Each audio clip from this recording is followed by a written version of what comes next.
Welcome back to the Lindsley Avenue Wednesday night class. Thanks to everybody being here, and thanks to all of you who may be viewing us live or watching at a later time. Come on down and see us sometime. We're continuing our class where titled it Why I Believe. And again, that's to forestall any argumentation, because you can't really argue about no, you shouldn't believe for that reason. I'm simply explaining why I believe that God exists. And this is the fourth class, I think. We started off with an introduction. That's available on Facebook. We then looked at what's called the cosmological argument, the argument from the fact that the universe began, therefore there must be a cause for the beginning of the universe, because nothing begins to exist without a cause. We talked about that. Last week, we switched gears and moved away from science and talked about the moral argument. And that really comes down to the point that if you do not have a religious outlook on life, if you are an atheist or agnostic, you really have no basis for ever being able to say something is actually evil and that something should never be allowed to occur. We came up with some pretty drastic illustrations of that, because there is no difference in the ultimate between us in that circumstance and any other animal, because in a non-religious viewpoint of the world, we came about through evolution, which was purposeless chance development over a long period of time. There's nothing special about us. We happen to simply be perhaps the smartest, strongest animal, and you don't think animals are being immoral when one of them kills another one, if they do, or when one animal kills another. It's just the law of the jungle, so to speak. And so any good or evil that we have come up with under that outlook is simply a set of rules that we have arbitrarily, subjectively put together to help us all live a little more calmly. There's nothing ever absolutely good to do, to feed somebody or help somebody. There's nothing absolutely evil. And you can't have that unless there is good that has been revealed to the world. And from the theistic viewpoint, we would say that came from Moses bringing the tablets down from God on Sinai. That's good comes from God. Anything else is subjective. The example we used was monopoly rules. You can play by monopoly rules, but there's nothing immoral about cheating, because it's just arbitrary rules. There's nothing ultimately good or evil about any of it. And most of us cannot and will refuse to live that way. I think a lot of people just haven't really thought through the implications of a non-religious outlook for where everything came from. We may say, well, that's wrong, but it's wrong to you, but it doesn't mean it's wrong to me, or it won't be wrong 1,000 years from now. So that was the moral argument. You have to commit your life, if you're going to deny the existence of God, to saying nothing really matters. Nothing is really truly good. Nothing's really truly evil. We just have made up rules, and we put people in jail because the power of the mob has decided we don't want you doing that, but there's nothing ultimately good or evil about anything. And that's a hard road to go down. And most of us will refuse to go down it if we think about it. That was last week, and that's all again on Facebook. Tonight, apologies, we're switching back to looking from more of a science viewpoint. Another classical argument for the existence of God is called the argument from design. And I want to go back actually and read through the way the argument was originally presented back in the early 1800s by a man named William Paley. So let's jump on into the argument from design tonight. This argument asserts the necessary existence of God or a creator or a first cause. Remember, at this point, we're not saying that that is the God of the Bible. We don't know who this God is. We're always saying a designer. Something has put design into the world and into the universe. We're trying to figure out, first of all, is there a designer? And then the next question will be, okay, who is this designer? Can we ever find out who this designer is? That's not the point of tonight. That's not the point of tonight. And so it looks at design in nature, just like when we see design, it says design comes from a designer. Okay? Plato and Aristotle, back in the Greek period, argued for the existence of God. Of course, they certainly were not arguing for the existence of a God of the Bible or anything, but some sort of creator or first cause, because of the design they saw in nature. One formulation of the argument came from this man, William Paley, back in 1804. So here's what he said. In crossing a field, just walking across a field, suppose I caught my foot against a stone in the field. And I asked, well, how did the stone come to be there? I might possibly answer that for everything I might know to the contrary, it might have always been there, right? And it wouldn't be easy to show that that was a crazy answer, right? Where'd that rock come from? Well, as far as I know, it's been there forever, or a long, long time, right? There's no way to know. But suppose in walking across the field, I kick my foot and I see a watch lying on the ground, okay? Maybe it was this watch. Grandpa had one of those, pocket watch, right? Maybe it's this watch. I might have had one of those when I was younger, or something like that, getting a little more into today. And for most people, that's the watch of today. It's either this is predated the Apple Watch. It's an iPhone or a smartphone or some kind of watch. Okay.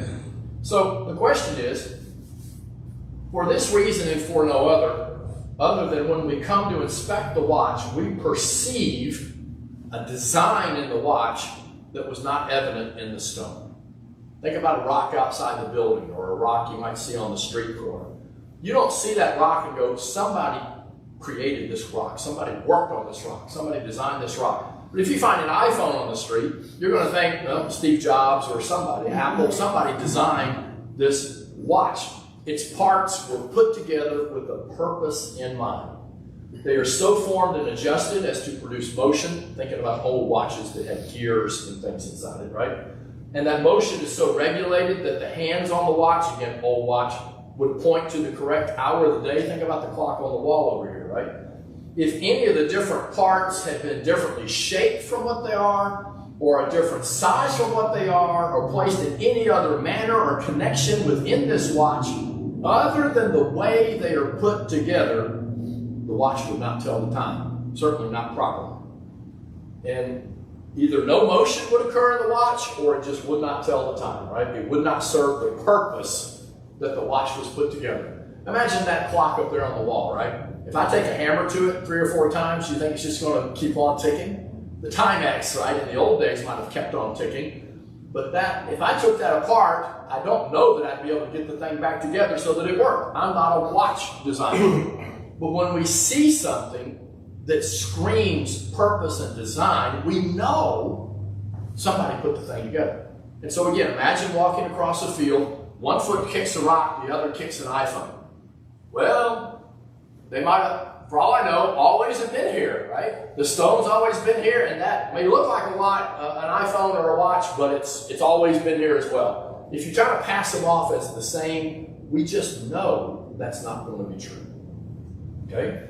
The mechanism being observed and understood, if you took the watch apart, right, produces an inevitable, a required inference or conclusion that the watch must have had a maker.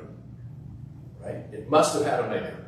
That there must have existed at some time or place or other in the past someone or something that created the watch and put it together, someone who comprehends and understands its construction and designed its use. There was a designer for the watch that I kicked my foot on in the field. I would not necessarily conclude that from a rock that I might kick with my other foot. Okay? Well, you can't, are you saying you I might not conclude that from No, I might not conclude that there was a maker of the rock, right? Because at least a rock doesn't show design. I mean, limestone, not as much, it doesn't scream it as much as a watch. Okay, so I'm trying to point out, you certainly can see design in a watch that you may or may not see in a rock lying on the ground. Yeah, it was an arrow. It depends, right? But we'll get to that kind of stuff in a minute. So there's a designer. The conclusion would not be weakened. You wouldn't think that that's a bad conclusion if you've never actually seen a watch being made. I mean, I've never seen a watch with gears put together. But I can tell by looking at it that this thing has a purpose and a design that if I move this gear from here to here, it's going to break the thing, right? And if I didn't even know on my own how to make one, we can see design and purpose sometimes even if we don't know ourselves how it's supposed to work. We recognize the remains of ancient art. Think about the cave paintings. We recognize that as not simply backdroppings that happen to look like a buffalo or something on the wall, without ever having seen how the things were made, ancient art. We know the products of modern manufacture. I mean, this building, is this designed? I tend to think yes, right? And so we have this eye and we see design, and we just know that if there's design, it's not chance. The two are really fairly exclusive. Design, I can show you a house made by chance. Put bricks in a big, concrete mixer, put things in there without the concrete, tumble around and just empty them out. There's your new house. There's no design or purpose to it. Nor would our conclusions be invalidated about design in a watch if sometimes it didn't work quite right. Right? A watch, some people have a watch that breaks.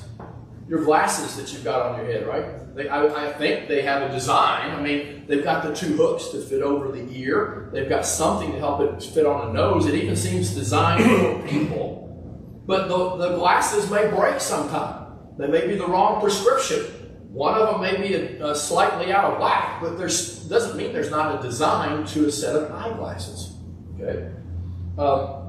Nor would the argument be uncertain if you found something in the watch that you couldn't figure out what purpose it had. I mean, it's a little whirligig, right? Or some kind of widget in the watch. We don't know what it does, but that doesn't mean the watch still isn't keeping time or fulfilling some sort of purpose. So the conclusion, really and truly, if you kicked a watch, it's hard to imagine anybody, and my apologies here, in their right mind, because I don't know that I know anyone who kicking a watch would argue there wasn't design in the watch. Okay? Because you wouldn't say that, well, in an infinite universe, everything's bound to happen once, and a random assemblage of matter and energy throughout the entire lifespan of the universe or multiverses would sometime or other put something together that would manage to keep time and fit on a watch and have a little winding thing on the side, hands that would go around exactly the amount of, give me a break, right? People would not do that. They just wouldn't.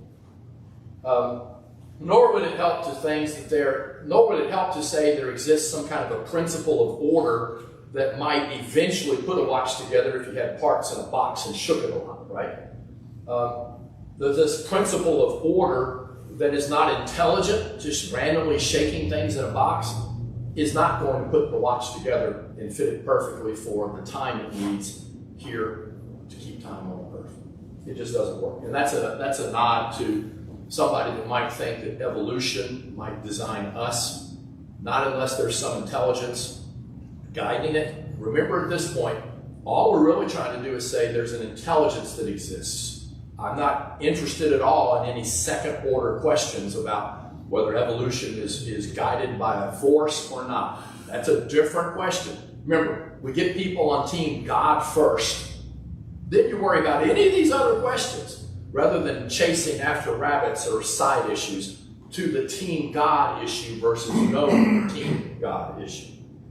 So again, the conclusions, you also can't say that this watch happened to have been born from a previous watch that was somehow born from a previous watch. I mean, imagine if watches could reproduce, right? You know, you still got to get to there had to be a first watch. I know that's a restaurant. But there had to be a first watch. And unless the universe has an infinite past, a first watch had to come from somewhere. That was the point of the cosmological argument from week one.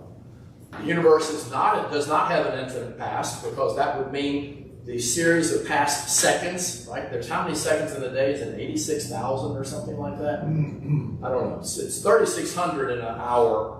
So that's 24, right? Yeah, 86,000 some odd seconds in a day. Well, if the universe is infinite, the number of seconds that have elapsed from that infinite point, whatever that means, would be ending in the second that's going to occur right now. And the argument from the first week is you cannot have an infinite set actually in existence. You can't actually have an actual infinity. I know I'm going back to week one, which some people really didn't like. But the problem is each machine in an infinite series still has to have a designer, because you got to have the first one to ever come out. First one. So here's how we're going to make some illustrations about how it really does work this way. Suppose you were walking on a beach, okay, enjoying the surf and sand. I'd love to be at one now. And you came across that as you came around a corner. Okay? And you're walking with a buddy. If your friend were to say, well, now it's interesting that in the infinity of time and space, a chance arrangement of sand grains would randomly form what appears to be like a Statue of Liberty. If your friend says that, you wouldn't think that way. You would look around for the artist, the designer, because you would want to be congratulated. And you would think your friend needed a long, long rest. No one, if someone thought that this is a chance thing right here, they would be needing a rest place because they're out of whack. Again, imagine that you see something like that. You ever seen remnants even of a sandcastle on the beach? When you see even a sandcastle that's mostly washed away, you're pretty confident that you could conclude somebody was having a sandcastle here earlier in the day. Certainly if you find one that's got turrets that are 10 feet high and there's a huge thing that covers half an acre, you're not thinking, what interesting formations wind and surf and air can form. You don't do that. We see design and we know design requires a builder or a designer. Some disciplines of science, pure science, use that very approach, and it's considered okay to use that approach. For example, archaeology, going back to your idea. Is this rock formation natural, or is it due to intelligent design? Is this just a rock, or is it chipped to be an arrowhead?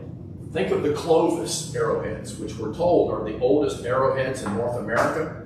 They don't look like the ones I always drew, right? That had this long kind of fins on the back or wings or whatever you call them. What do you call those things? It would be feathers, right? The feathers on an arrow, but the arrowhead sometimes had a thing in the back and then a point at the front. They don't look like that. They kind of look more just like some kind of a wedge. But archaeologists look and say, aha, people were here. How do you know that? They made this arrowhead. How do you know that? Arrowheads don't make themselves, right? They see design and they know that's not just a random chip of a rock or flint. And so archaeology does this all the time. Think about I think it's in South America, they've got the lines on the Nazca plain seen from above in an airplane. If you don't know what I'm talking about, Google it, Nazca. And when seen from an airplane, you see lines laid out on the desert floor that look like a spider and a monkey. What? In an infinite universe, wind is bound to move particles around somewhere that would look like an ant or a spider or a monkey. No. You're wondering, who on earth were these people? And on earth is a key point. They weren't ancient astronauts. Who on earth were these people who made the lines in the desert? When you come across a ruin, right? Not a city anymore. How do you know if it's a ruin or just rocks that fell here? You look and you look for order and design, maybe something that's kind of a path, maybe that's a street. Maybe the rocks and the ruins they're laid out in some regular pattern. Over in the land of Israel today, people are digging in places that appear to have been where people lived, and they start digging there because they're laying out and concluding there's design here, somebody built something here. And it's considered acceptable to do that. In anthropology, the study of man and woman and humanity's history, do these sharp, back to your stuff, these sharp pointed rocks occur naturally, or were they designed? How about forensics? You know, everybody loves CSI Las Vegas, CSI Miami. Well, is this murder a result of an intelligent purpose, or was it chance? Did they die because this bookcase fell on them? Or did somebody push the bookcase on them? It's acceptable to look for thinking, intelligence in a death, to rule out homicide. Right? When an investigator concludes homicide, they are concluding somebody planned ahead to kill this person, rather than something just happened. So in forensics, how about this one even? The search for extraterrestrial intelligence. For a while, a number of years ago, you could get a screensaver on your computer that would analyze packets of radio data that the Arecibo radio telescope in Puerto Rico came up. And it was always fun. It would do design, looking for patterns in radio noise. Why were they looking for patterns?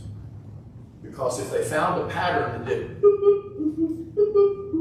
right, or whatever, they're going to think, somebody's trying to talk to us. Well, why would you conclude that? Because there's a pattern, there's a design, there's a message here. And that's what the search for extraterrestrial intelligence is trying to do.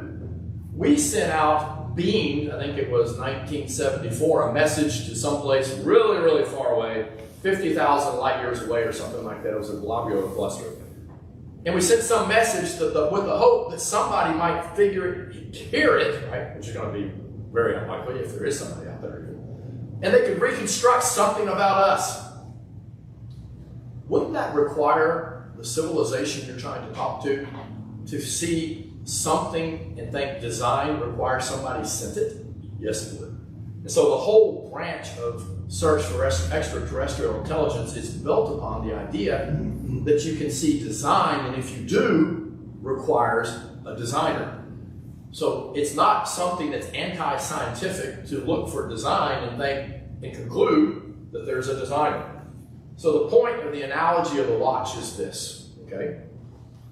Just as we infer and conclude there's a watchmaker when you find a watch, so also we ought to infer or conclude there's some intelligence behind the design in the universe. So for every indication of planning, the manifestation of design which existed in the watch also exists in the universe as a whole. Since there's evidence of the design of the universe, there must be a designer of the universe, and we're going to call that God, for lack of a better term at this point. Right? There's a watchmaker for the watch. There's a universe maker for the universe. So the question is, are there in fact examples of design? What do you mean, Gene, that there are examples of design? Well, I used some here for the Statue of Liberty on the side of the beach, right? That's obviously screaming design.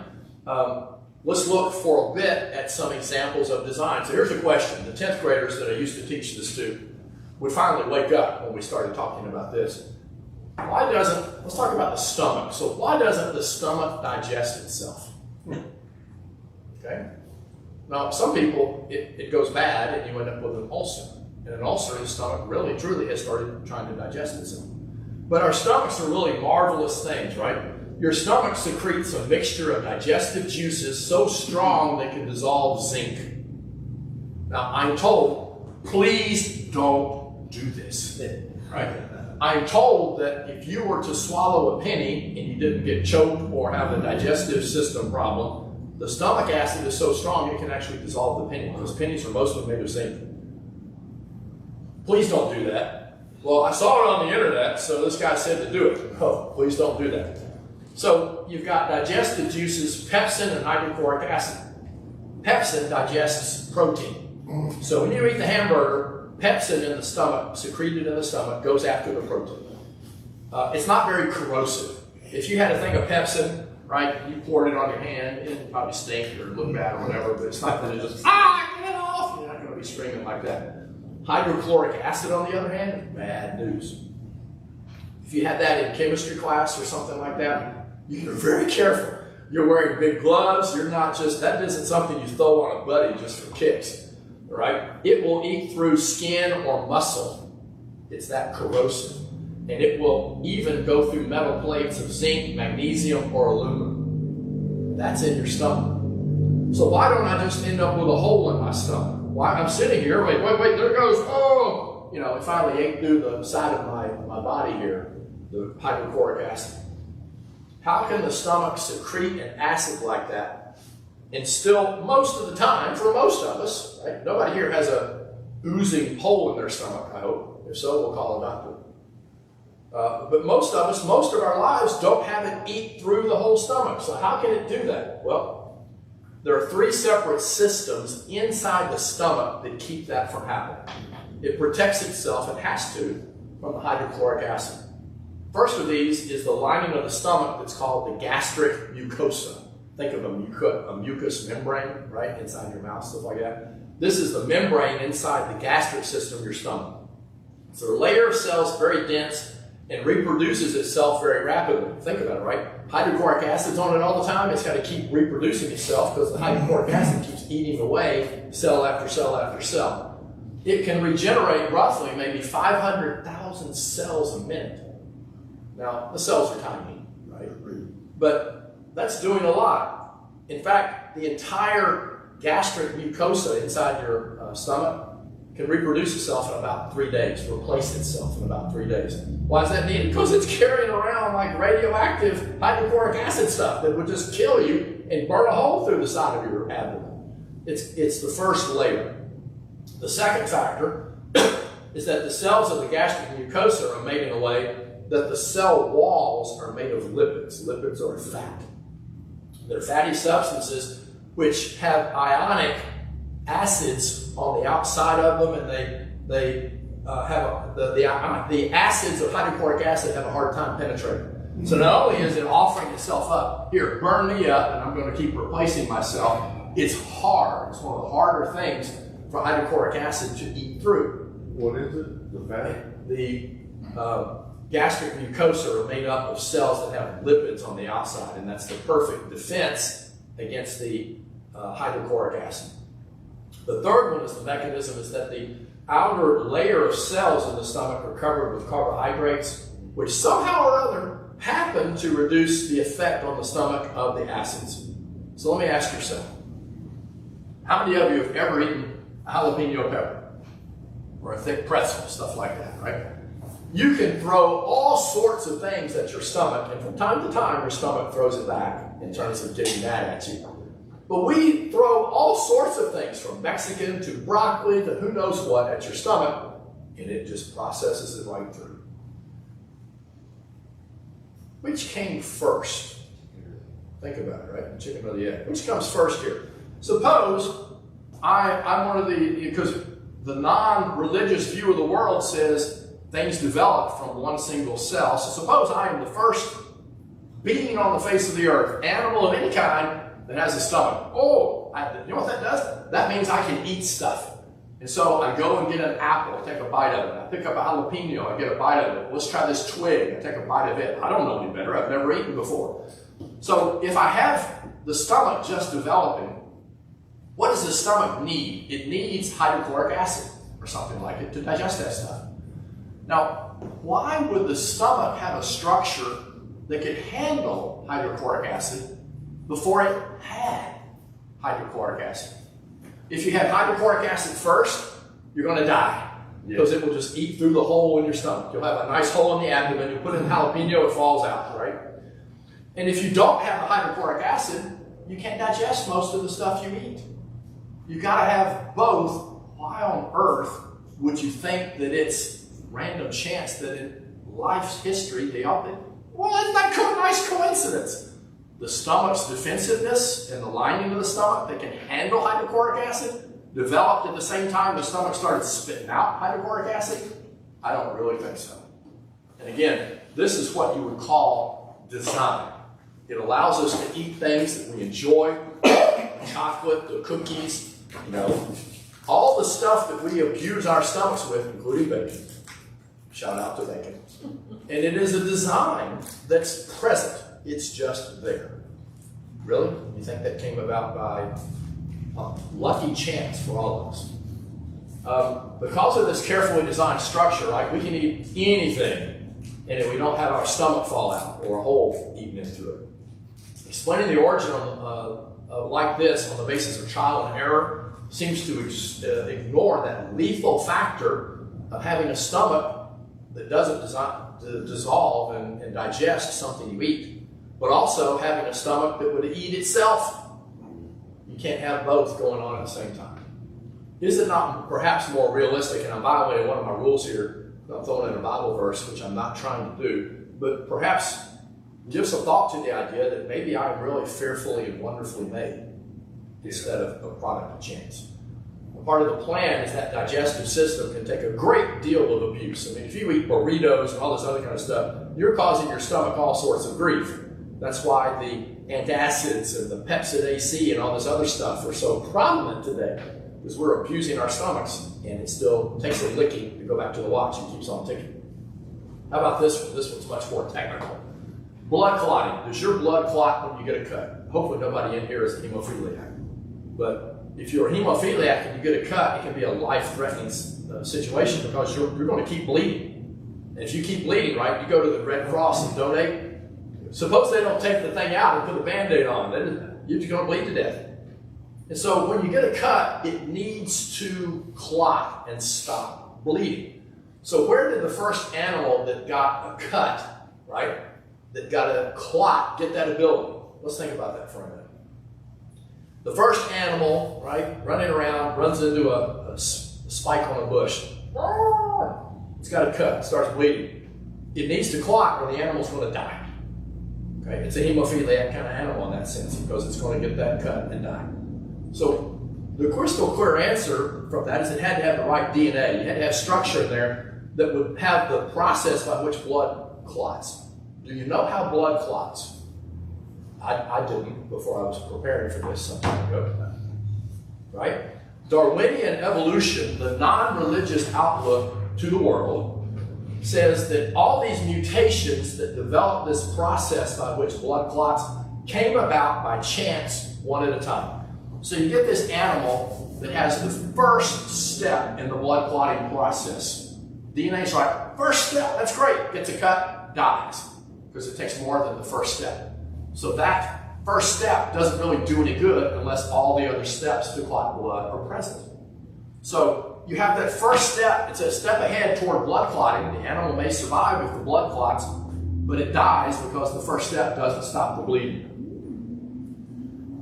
This evolutionist, this guy who is not religious, said this about the blood clotting process, right?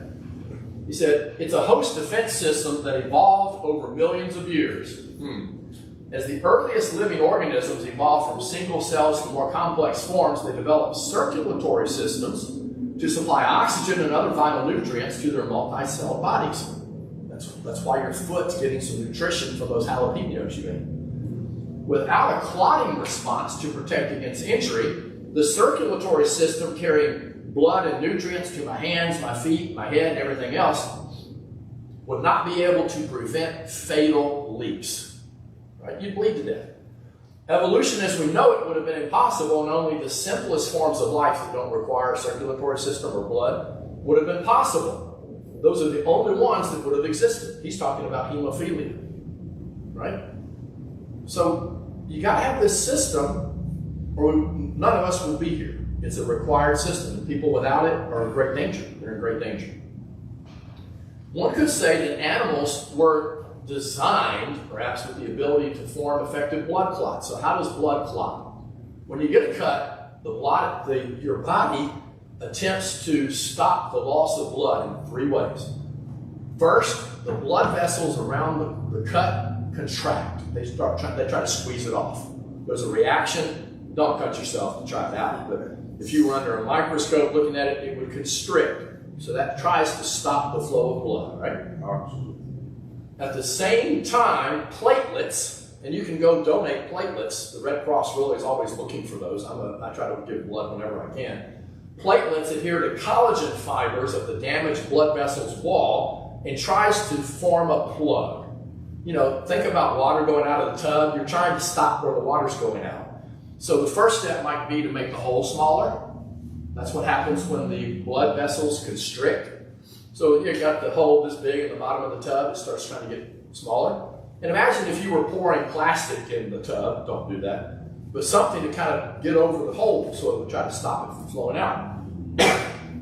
Third, damaged cells and platelets activate a series of chemical reactions that form what's called the clotting cascade. This is where the real magic, so to speak, happens. Okay?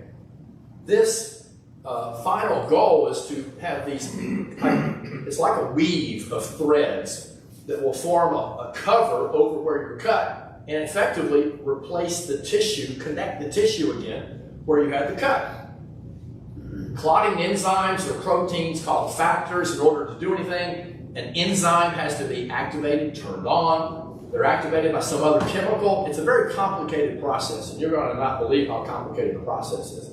A mousetrap that is set in comparison to one that is not set is the idea of an activated enzyme. Is a mousetrap, if it doesn't have the spring set, is it really of any danger to the mouse? No. Is it going to work? No. And we tried that when we were trying to kill mice. You got to have it set and activated. So these enzymes have to have a certain chemical that will essentially flip them on, right?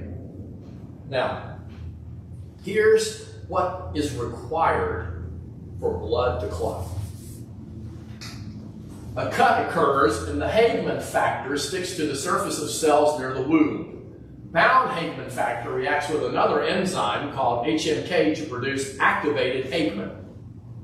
It's going to get worse. Okay, it's going to get worse. Number 2, pre-kallikrein, I'm probably mispronouncing that, reacts with that activated Hagman to produce kallikrein. Whatever pre-kallikrein is becomes kallikrein when it reacts with activated Hagman. Hagman factor also interacts with HMK and kallikrein to form activated Hagman. PTA reacts with activated Hagman and HMK to produce activated PTA. All these mouse traps have to get set one after the other. Can you tell how many things there are going to be? There's actually going to be 2 slides of this. Christmas factor reacts with that activated PTA and convertin to produce activated Christmas factor. Anti-hemophilic factor is activated by thrombin to produce activated anti-hemophilic factor. Stewart factor reacts with activated Christmas factor and activated hemophilic factor to produce activated Stewart factor. Preconvertin is activated by activated Hagman factor to produce convertin. When a cut occurs, tissue factor, which is only found on the outside of cells, by the way, not on the inside. Wonder how that happened, right? Is brought near the wound where it reacts with convertin and Stewart factor to produce activated Stewart factor. And step 9 involves an extrinsic process, something from the outside as opposed to the inside. Proacelerin is activated by thrombin to produce acelerin. GLU promthrombin reacts with promthrombin enzyme and vitamin K to produce GLA from promthrombin. I can't even say it.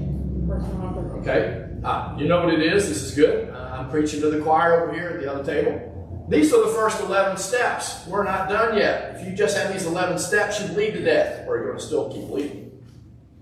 What's in the carrots? What vitamin is that? That's eye vitamin. Vitamin K is what you need for blood. Yeah, that's the one. Special K has K in it. All right, GLS promthrombin, is able to bind to calcium, and that sticks to the surface of cells. Step 12, prothrombin, Ca, calcium, right? Bound to the cell surface is activated by activated Stewart to produce thrombin. Prothrombin also reacts with activated Stewart and acelerin to produce thrombin. Step 13 occurs apparently much faster than step 12. Fibrinogen, something like that, is activated by thrombin to produce fibrin. Threads of fibrin are the final clot. However, it would be more effective if the fibrin threads could form across links with each other, right? Form like a weave. And then FSF, fibrin stabilizing factor, is activated to form activated FSF. And then fibrin reacts with that activated SFF, making many more cross ties with the fibrin filaments, forming a more effective clot. At some point in here, if you don't have every single step, you're going to bleed to death. Isn't it lucky for us that all these things happen at the same time? And with no design, no forethought. I don't think I'd be able to make blood clot if I followed an instruction list, as complicated as it is. There's design. I'm just trying to point out that it's unreasonable to me to say, lucky this just happened. It's equivalent to me of coming around the corner on a beach and seeing the Statue of Liberty. Okay? Let's look at some other stuff. However, you got to be real careful when you argue from design, because people see design everywhere. Sometimes when it's not real. For example, it's a tortilla. Probably sell on eBay for thousands of dollars, because that's obviously a face. Somebody must have designed the face. Sometimes design ain't real. Right? Somewhere here in town there was I think this one, right? You get a tortilla that has that on it. That is design. This one almost certainly is not. Okay? I refuse to believe that, and most of you would refuse to believe that wasn't planned. Okay? You see the difference I'm talking about? Okay? Here's something else. You remember this? This was from the late 70s. This was the face on Mars. The Viking orbiter took pictures early on, and people saw that and said, wow, there's a face on the ground looking up at us. Aliens must have been here. I wonder if they left any messages behind for us. And that created quite the cottage industry of conspiracy theorists. Why doesn't NASA release the better picture they have of this? They must not want us to know. Okay? Well, we got better pictures of it. And here's what it looks like now. You may not quite be able to tell, but it's a hill with collapsed sides in various spots. That is the same place. Sure, it looks like a face here, but it's not a face over there. The contrast could be better to see in the PowerPoint. So look, you just got to be careful. We sometimes see design where it's not. Our eyes will trick us. I'm not talking about eyes tricking us when you see the Statue of Liberty. I'm not talking about being tricked when you got 15 to 18 steps for blood to clot. I think it's reasonable to look at design and say that there is a designer. So formally, design requires a designer. It's really hard to dispute that. So the real point is going to be the second one. Is design really there? Is design really there? That's the question. That's what this whole argument hinges on. Design does require a designer, but someone who says there is no religious outlook to life, there is no God, denies the existence of design that requires any kind of designer. Right? Otherwise, you've got to have a designer. Who's that? Well, who's the designer for the universe if you're not from a religious viewpoint? So therefore, a designer must exist. That's the argument. And so you might, again, think about walking on the side of the street, walking in your neighborhood, walking somewhere in a field. You kick a rock, you look at the rock, no design. But what if the rock happens to look like a knight from a chess set? eBay. You put it on eBay, you make $1 billion. I mean, we look at stuff, and there comes a point where you just refuse to believe it's chance. Really, truly. Could you get two rocks that split that look like an arrowhead? Of course. My brother and I found hundreds in our backyard. Anything that came to a point, we used to say it was an arrowhead. But there comes a point at which there's enough design that you cannot continue to believe that it's chance. Walking around on the beach, you might come across something. Was that a sandcastle, or is that just a mound of sand? Right? You may not be sure, but there are other times you're absolutely sure. Is that a face on Mars, or is it something that I just don't see clearly enough? I'm not at all suggesting that we don't sometimes see design where it's not really there. Okay, I think that happens. Think of the tortilla, right? But if you had the other tortilla, remember the two of them? You're not going to go home thinking, well, in an infinite universe, there's going to be a tortilla that looks like Gene's head. Exactly like Gene's head. Nobody would ever want to go back to the shop. It's just not reasonable. And so again, the burden of proof that we're looking for here is, which is more reasonable to believe? Is it more reasonable to think that the universe has always been here and never had a beginning? Well, that doesn't work because of the second law of thermodynamics and all sorts of other reasons that we've talked about. So it came into existence, but there's no cause. It's the only time in all of whatever history really means that that's ever happened. Everything else that begins to exist has required a cause. Well, nobody should ever do this, but that doesn't mean that it would be evil for somebody 100 years from now or 1,000 years from now. How do you live with no absolute good or evil? How can you tell me I'm wrong about anything? Social justice means nothing. Why not take advantage of people if they're dumb enough to fall for it? I'm smarter. I'm going to be able to survive and leave more offspring. That's what evolution wants. And so, tough luck if you're not with it enough to catch that I'm ripping you off. So we have laws for this. Why? Because society would break down, but the laws are arbitrary. There's no real reason why it's evil to do these things without a religious outlook. And then you have design. What we're going to look at next week is an aspect of design that looks at the universe and the earth as a whole and points out how fine-tuned everything appears to be. We can think of it as the Goldilocks principle, right? Goldilocks goes into the house, the bears are gone. This porridge is too cold. This one's too hot. And then what do they find? This one is just right. Well, for a huge number of factors and reasons, the earth and the universe are just right for us to be here. Just right. Is that simply chance? If you have, at some point, right, the coincidences pile up so thick on top of everything else that we're talking about that, again, I think it seems more reasonable to conclude that the non-religious view of where we came from can't be correct. And all I require, all that really is necessary, I'll take 5149 because you've got to have that kind of. It's more reasonable to think that we're here for a reason and a purpose than it is from chance because of all these conclusions we've been talking about. Any questions on design? We're going to finish a few minutes early tonight. When I think about it, there's so many examples that look at the moon. Why is the moon exactly the same size as the sun? Well, for a solar eclipse coming in about a month. Or by the way, the Earth having a moon of the size that it is provides the tides and all this kind of stuff that's very important for life. But in regards to that, again, at some point, the design coincidences on this pile over here, they pile up. Too much, yeah. They pile up. And the fact that my body breaks down, that we get sick, the fact that people have ulcers doesn't mean that there's a design. My car breaks down. Does that mean that Ford or Chevy didn't design it? You really want to think that because it gets a flat or a valve needs replacing or a brake light goes out that the design was stupid? No, I don't think so, right?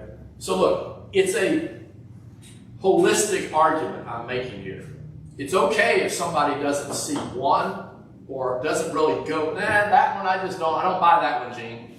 That's why you throw the spaghetti at the wall, all sorts of arguments. All I'm really looking for is one thing that'll make sense to somebody.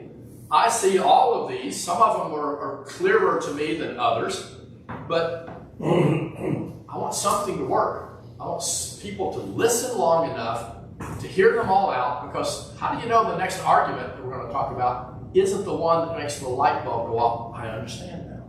So next week's kind of a follow-on to the argument from design, looking at, I use the word fine-tunedness, right? The fine-tunedness, if you will, of the universe. We'll talk about that 2 weeks from tonight. Please drink coffee in the afternoon, because it is the most, it's not my argument, but it's the most cerebral, sometimes difficult to grasp argument that I make in the entire class. It's tough. And I have people look and just go, what? What? I don't know, maybe you did that now, but this one's going to be worse. Why talk about that one? How do I know that's not the one that's going to quit for you or somebody else? We're going to throw it out because it's, again, send Brent home. We're coming this way, right? We're coming this way with all these different arguments. All we're looking for is one that gets through and goes, aha. The final class on the arguments after that tough one, I'll give you a heads up, right? Drink coffee. Is going to throw 12 different arguments at you. These are smaller arguments that can be variations of what we've seen. 12 different arguments. Why? I'm throwing as much spaghetti as possible at the wall, hoping that somebody will listen long enough to see if any of the spaghetti sticks.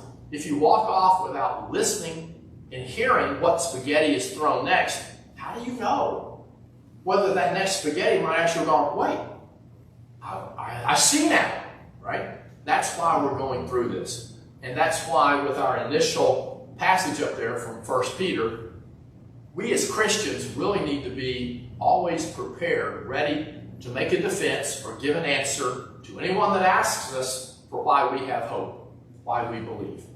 And if we cannot explain why we believe, Mama always took me to church, or, well, it's something to do, or whatever it may be, if we cannot explain to somebody somehow why we believe, then we're not prepared. And my argument is, and the reason we're coming at it this way, if somebody doesn't believe, if they're a Christian who no longer, if somebody went to church and they no longer really go, going to the Bible might bring them back. But if they don't believe and they've never gone to any kind of worship services, never even thought about a God or anything like that before, you can't go direct to the Bible. Paul, when he's talking to the pagans at Athens in Acts 17, he doesn't start quoting the Old Testament prophets. Right. Well, you guys really should pay attention to Isaiah, who said, and they're going to say, who? What? Get this guy out of town. He comes at them from the natural world. He comes at them from where they were. And so people who are not religious, you come at them with arguments to make people think, because that's what I want to do. And for some reason, I have inherited this kind of a role over time to talk to people who aren't sure God is real or who doubt that God is real. And so that's why I focused on it. I've had several close friends that I've talked to over time. Happy to talk to anybody. So hang in there, hang with the class. And if you find it, you can always send a message to us. We're happy to talk however you might need. But thank you for joining us here at Lindsley Avenue tonight. Come see us Sunday. We'll have a closing prayer before we cut off. I always forget whether we do that. Matt, if you don't mind, would you lead our closing prayer?